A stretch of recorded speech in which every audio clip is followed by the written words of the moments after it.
नमस्ते दोस्तों। पिछले वीडियो में हमने सीखा कि अपनी वीकनेसेस को पहचानना क्लैरिटी की पहली सीढ़ी है। लेकिन मान लीजिए आपको पता चल गया कि आपकी सबसे बड़ी वीकनेस है इम्पल्सिव डिसीजंस लेना, या गुस्से में रिएक्ट करना, या प्रोक्रास्टिनेशन करना। अब सवाल है, क्या सिर्फ ये जान लेना काफी है? जवाब है नहीं, क्योंकि अवेयरनेस अकेली हमें बचा नहीं सकती। जब ट्रिगर सामने आता है तो दिमाग फिर उसी पुराने रास्ते पर दौड़ जाता है। इसलिए जरूरी है सेफगार्ड्स बनाना, ऐसे सिस्टम्स और रूल्स जो हमें हमारी ही कमजोरियों से प्रोटेक्ट करें। सोचिए, एक पायलट हर उड़ान से पहले चेकलिस्ट फॉलो करता है। क्यों? क्योंकि वो अपनी ही गलती से बचना चाहता है। अगर ट्रेन्ड पायलट चेकलिस्ट के बिना गलती कर सकता है, तो हम और आप कैसे सिर्फ विल पावर पर भरोसा कर सकते हैं? सेफगार्ड्स बेसिकली वो चेकलिस्ट हैं जो हमें प्रोटेक्ट करती हैं। एक एग्जाम्पल लीजिए।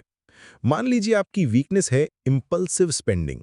आपने कई बार सोचा कि अब मैं बेवजह ऑनलाइन शॉपिंग नहीं करूंगा, लेकिन जैसे ही सेल नोटिफिकेशन आती है, आप फिर वही गलती करते हैं। सेफगार्ड यहां यह हो सकता है कि मैं रात को या अकेले कभी शॉपिंग नहीं करूंगा, या फिर मैं कोई भी चीज खरीदने से पहले 24 घंटे वेट करूंगा। ये सिंपल रूल आपको आपकी वीकनेस से बचा लेगा। एक और एग्जाम्पल, अगर आपकी वीकनेस है एंगर रिएक्टिविटी, तो सेफगार्ड हो सकता है कि मैं कभी भी एंग्री ईमेल तुरंत सेंड नहीं करूंगा। मैं पहले उसे ड्राफ्ट में सेव करूंगा और अगले दिन रिव्यू करूंगा। ये छोटा सिस्टम आपको कई रिग्रेट से बचा सकता है। प्रोक्रेस्टिनेशन की हैबिट के लिए सेफगार्ड हो सकता है कि मैं इंपॉर्टेंट काम स्टार्ट करने के लिए सिर्फ 5 मिनट दूंगा। यानी पूरे काम का दबाव मत लीजिए, सिर्फ शुरुआत करने का रूल बनाइए। इससे इनर्शिया टूटेगा और काम खुद ब खुद आगे बढ़ेगा। सेफगार्ड्स पावरफुल इसलिए हैं क्योंकि ये आपकी वीकनेस को बाईपास कर देते हैं। आप खुद को सिचुएशन से दूर कर देते हैं जहां आप स्लिप कर सकते हैं।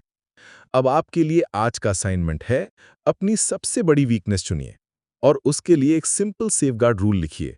लिखिए कि अगर सिचुएशन एक्स आती है तो मैं वाई करूंगा। जैसे, अगर मुझे लेट नाइट शॉपिंग की इच्छा होगी तो मैं नेक्स्ट मॉर्निंग तक वेट करूंगा। या फिर अगर मैं एंग्री महसूस करूंगा तो मैं 10 डीप ब्रेथ्स लूंगा और जवाब अगले दिन दूंगा। याद रखिए, विल पावर टेम्पररी होती है, लेकिन सेफगार्ड्स परमानेंट प्रोटेक्शन देते हैं। जब आप सिस्टम्स बनाते हैं तो क्लैरिटी एक्सीडेंटल नहीं, बल्कि कंसिस्टेंट बन जाती है। दोस्तों, क्लैरिटी सिर्फ अवेयरनेस से नहीं आती। क्लैरिटी तब आती है जब आप खुद को सेफगार्ड्स देते हैं, और यही सेफगार्ड्स आपकी लाइफ को सेफ और स्टेबल रखते हैं। अब अगले वीडियो में हम सीखेंगे लर्निंग फ्रॉम मिस्टेक्स, यानी कैसे हर गलती को गिल्ट का कारण बनाने के बजाय ग्रोथ का सोर्स बनाया जाए।